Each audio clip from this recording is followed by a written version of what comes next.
because the word was in him like a fire, man. And it's the same thing. Elder Apostle Tahar made a good point because he said, look, if you see coming out here week in and week out as a chore, right? In other words, you see this as, oh, this is just something I got to do. Then you're not really in it for the right reasons. You got to check your spirit. First and foremost, I want to say Barak Yahweh Hashem Yahushai Ba'ashem Rakakudash. Call Allah Yahweh Ba'ashem Yahushai Ba'ashem Rakakudash. And I want to make this brief point, really quick. So like, I don't know much about this channel. Okay, 2021. Yeah, I let you hear what the brother said, and I just want to entitle this really quickly. It's gonna be brief, but I just want to entitle this, be aware that GMS Parrot Spirit. Be aware of any parrot spirit, in general. But as you can see, the brother is a part of GMS, and I know from personal experience of years of knowing this truth and believing in this truth and walking in this truth to the best of my abilities.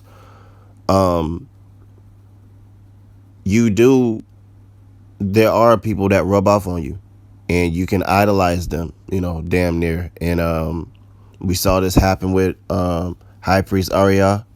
A lot of people looked up to him and he ended up falling out. And the Most High would do that. He will move you out the way simply because of the way people look at you. And the reason why I call it a parrot spirit is because you can see he directly referenced the Elder Apostle Tahar, which I, for years, it's almost what? It's 7 years. 7 years? almost 8 years since I've been listening to GMS. And I've heard Apostle Tahar make this statement several occasions, I know this quote like the back of my hand, where he says, like, if you look at this like a chore, or if you don't enjoy doing this work, you're not a part of the elect.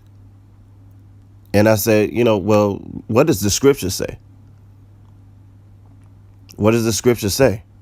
Like I said, I'm not going to make this too long. I'm just going to read the scriptures.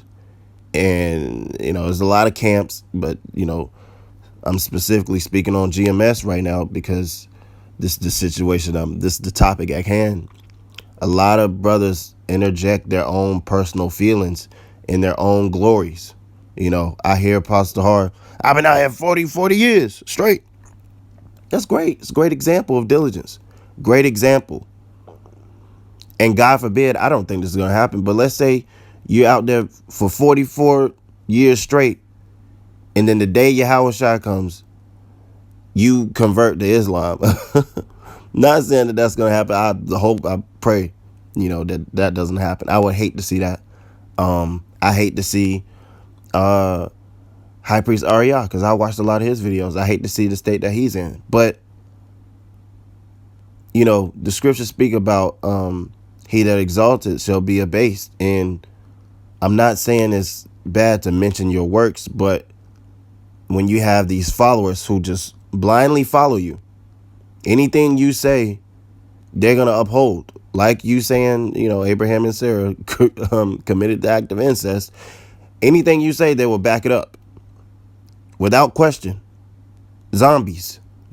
I say it all the time. GMS has zombies too. El Tahar always speaks about other camps having zombies. Well, his camp has zombies too. And I just wanted to read the scripture because the scripture directly contradicts what El Tahar has said. This is Galatians 6. It says, bear one another's burdens. It says, brethren, if a man be overtaken in a fault, ye which are spiritual, restore such and one in the spirit of meekness, considering thyself, lest thou also be tempted. Bear ye one another's burdens, and so fulfill the law of Hamashiach. For if a man think himself to be something when he is nothing, he deceiveth himself. And that's exactly what certain brothers do. And for myself, I felt it even a little bit. Man, every time I come to camp, I'm just super prophet. I'm this, I'm that, I'm doing this work. You taking away from the glory of Yahweh Hashem Yahushai. Even the smaller number of people who've been affected by the little bit of information I've given them of this truth, them, I don't take credit for that. I was a vessel. The most I deemed them necessary to receive this knowledge. And, a lot of them still believe to this day. And so that was, I tell this story all the time. I could have easily been somebody who couldn't see it, but I could see it when I received it. And I always tell certain of my friends, we go back and we reminisce of us, like, first them accepting the truth from me, and then me accepting the truth from other people that taught me. And we look back and we look at each other, we like, damn, we literally could have been one of these niggas believing in Egyptology or Christianity. We could have been that. And we always accredit that to the Most High. Not us going out on the highways and doing it every Saturday. I want to make a quick point before I finish the scriptures. You had a rainbow person in GMS, or he was in a affiliate camp of GMS, and he was out there doing the work faithfully. I'm sure he didn't see it as a burden. He enjoyed it. And after camp, he was getting bent over by another man and committing the act of sodomy. Like, literally. But just because you saw him out there, you think, man, this ex-sodomite for Yahweh Shai, he wasn't the elect because he always out there. No. The fact of the matter is, this walk is a burden. It is a chore. I don't understand how you can make that stupid statement when the scriptures refer to this as the straight gate. It ain't easy. So what the fuck do you mean if you see this as a chore, you need to check your spirit? It is a chore. Yahweh Shai viewed going up on that cross as a chore, as difficult, as a burden, which is why he prayed and asked for another way. He had doubt. This is the Son of the Most High, who is perfect. If he can have doubt, God damn it, we can say, like, oh damn, it gets hard sometimes. Sometimes I don't feel like doing it. Sometimes this, sometimes that. So I think it's really idiotic for somebody to make a statement like that when the scriptures clearly call this the straight gate, clearly calls it a burden, clearly calls it labor, clearly calls it work. So I'm going to continue to read these scriptures. It says, but let every man prove his own work, and then shall he have rejoicing in himself alone and not in another. For every man shall bear his burden. Now I want to pull two words. Let me get this. Where was that at? I want to get the word work. Ergon. To work. Business. Employment. Didn't Paul say he was a prisoner of Yahweh Shai? That's a certain burden. Employment. That which anyone is occupied. That which one undertakes to do. Enterprise, undertaking, any product, whatever, anything accomplished by hand, art, industry, or mind, an act, deed, thing done. The idea of working is emphasized in, to that which is less than work. Toil as an effort or an occupation. By implication, an act, deed, doing, labor, work. I got news flash for you, or whatever you want to call it. I got news for you, pal. When you go to work for the white man, do you enjoy that every day? And I'm not comparing this work of Yahweh Shai to Esau's captivity, but it is indeed still labor and it's work. You can have an office job and sit down in air conditioning all day and type on a computer. It's still work. It's still a burden. Sometimes you might not want to do it. Now, is it as hard as going out into the field and picking cotton? No. Clearly, that one is more laborsome. but they're still both work. You're not gonna always. This is not the kingdom of heaven. So of course, what the hell are you talking about if you see this as a chore? It is a chore. Now let's get to the word burden. Because as I said, sometimes people interject their own feelings in the scriptures. And sometimes, there was a story that came out about Kevin Garnett. And I think I remember when this happened because I, really love basketball and shit like that. He was playing and altercation happened. Him and Sasha Pavlovich, I believe. And they was barking at each other, yelling, whatever. And Sasha and Kevin was explaining like, nah, man, this nigga called me a nigga. He called me a nigga. He made it about race. Sasha, within a week, proceeded to get like a fine or like a letter from the NBA of like, they're watching him, something like that. He could possibly receive disciplinary action. Fast forward years later, and I remember this, Sasha Pavlovich gets traded to the Celtics. He's now a teammate of Kevin Garnett. When he first meets him as his teammate, he shakes his hand, welcome to the organization. It's going to be really good having you, blah, blah, blah, blah, blah. Sasha came out with the story and said he realized that Kevin Garnett needed to motivate himself, which is why he used something as wicked as calling him a nigga, something as racist as that to fuel his own fire. So just because you say, oh, if you don't enjoy this shit, blah, blah, blah, blah, blah, you ain't part of the elect. You think this is a chore, blah, blah, blah, blah, blah. GMS has a history of making blanket statements.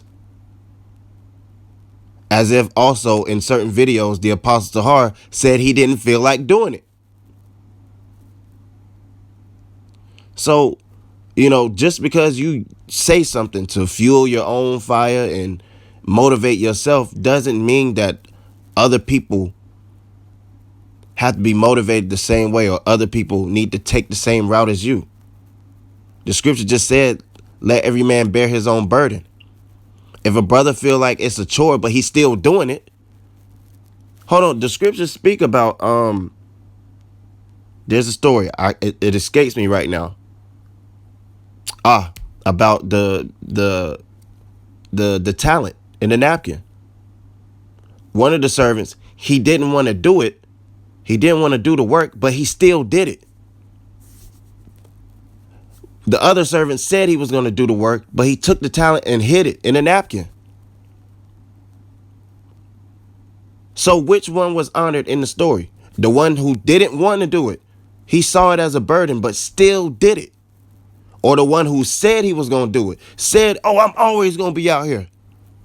I love this shit. I love this shit. If you ain't on fire, you ain't part of the elect. But then eventually fell off. Which one is going to receive the honor? The one who, even though he went through the act of doubt and second guessing, because we are in sinful flesh, even though he had those emotions, just like how Yahweh Shai had sinful flesh but didn't sin, even though he went through the burden and went through the chore of the work that he was supposed to do, he accomplished the work. He didn't give a lip service of, oh, if you ain't on fire and if you ain't out every Saturday at 7 p.m. to 9 p.m., you ain't a part of the elect. If you don't only upload to YouTube, you ain't part of the elect. If you don't teach this gospel the exact way I say teach it, you ain't part of the elect. And then end up falling off, God forbid. I've seen countless members of GMS be these men propped up and had excellent lip service. Talk the good talk. Man, I love this shit. You got the one brother, you call from San Francisco, GMS SF Bay. I used to love his videos. I remember I remember the video title. Satan sends Janet Jackson to mess with the prophets or something like that. And they put a curse on this Jake woman. She was homeless. They put a prayer up on her. And it was like the demon just came up out of her. I was like, damn, I saw a real actual miracle on TV. Because I'm watching it like on the YouTube app on my TV. I'm like, damn. And she instantly, her demeanor just changed after the prayer.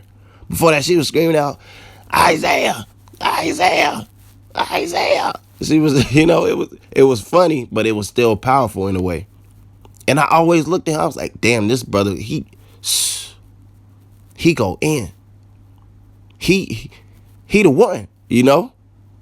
Fast forward all these years later, comes out he had demons on him the whole time. And I'm not trying to demonize him or anything, or bring up any bad, any ill will towards him or anything, but I've seen this before. And like I said, I've even felt like, damn, I'm gonna be that top prophet. I'm that nigga, cause I'm doing this work. I felt that before. I know what that's like. And to be honest and to be realistic, this work is a burden. It is a chore. It is a challenge. That's why there's a reward for doing it. You're not just going to be a regular citizen of Israel. If that's the case, all Israelites will be on the same level in the kingdom, even if you didn't do the work. Doing the work is going to get you that reward because it was something that you didn't want to do at times. It was a chore. It was burdensome. It was a straight gate.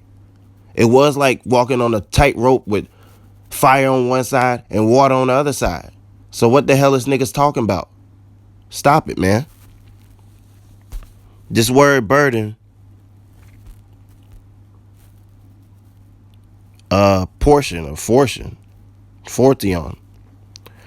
It says a burden, load of the freight or lading of a ship, metaphorically, of burdensome rights.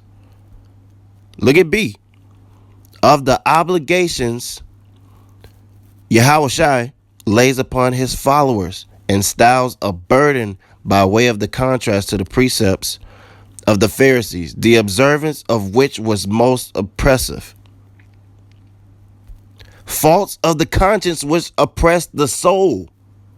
And that's exactly what you're going to have when you in this work, in this truth. You're going to battle with yourself.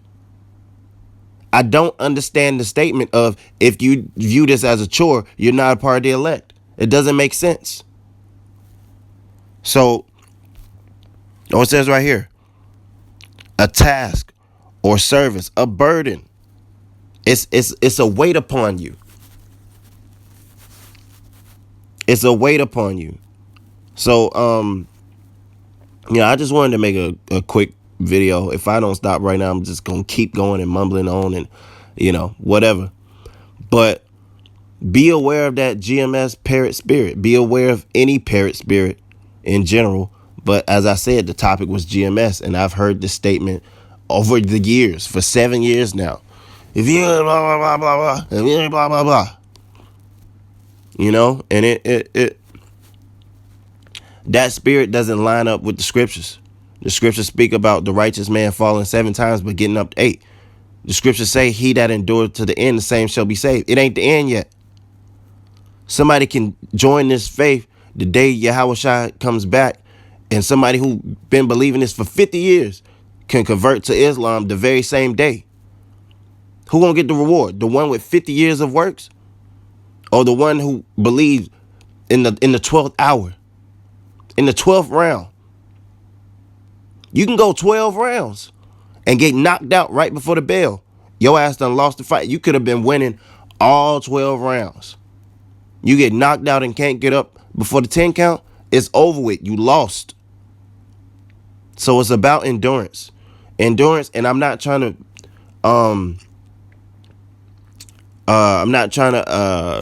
how can I say, endorse, all right, or teach that you should just take time off or take breaks and things like that.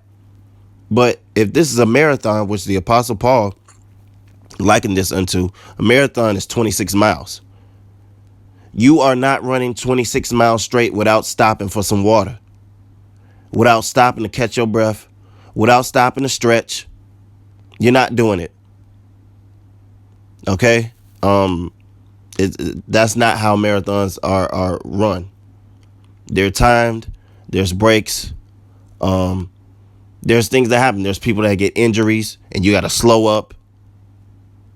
You got to be honest and be realistic with this thing. I'm not endorsing it and forcing it upon you like, damn, nigga, take a week off or something. I'm not saying that. But I'm being realistic. Okay? That spirit of you always going to be. Look, in Revelation, John the Revelator, he said he was in the spirit on the Lord's day. You know what that means? Some days he wasn't in the spirit. Some days the spirit don't come to you. Some days the spirit don't come to you. Literally. Zacharias, which is the father of John the Baptist, he couldn't speak for years. I believe it was years. How could he prophesy? How could he? You know, so let's be realistic about this thing. Let's not get puffed up. I've been doing this for 40 years. So if you see this as a chore, you ain't of the elect because I've been out here every Saturday. Stop that, man. Stop it. Shalom.